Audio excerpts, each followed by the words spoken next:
The Khasi Jaintia National Highway Trucks Drivers Union today held a meeting to discuss working conditions and unfair wages of the trucking community. The union, which was formed today, aims to address challenges faced by truck drivers, including unsafe working conditions and unfair wages. The members seek to raise awareness about the importance of their profession and protect drivers' rights. They also call for capacity-building initiatives and better safety standards. The union is registered under the Societies Act and plans to represent drivers' grievances more effectively.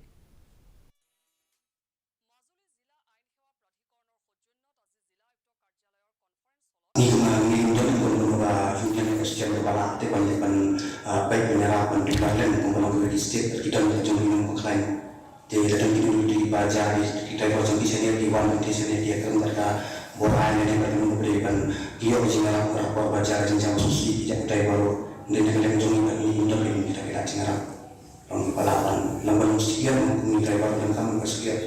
orang panggil orang insurans ini kita itu biar insurans ya pun tadi long kita memang di karena di bawah ban di badan sendiri Malang ni seperti bisa sesuatu yang mengenai ida kalau beli dengan orang di buat logistik balik di Marwang di sini balik mau di jembatan Marwang ini nanti kita lebih sini di Marwang jadi apa sini kita tahu kita kontribusi ini di sini jadi dah belum jadi bisa ban satu orang. The Meghalaya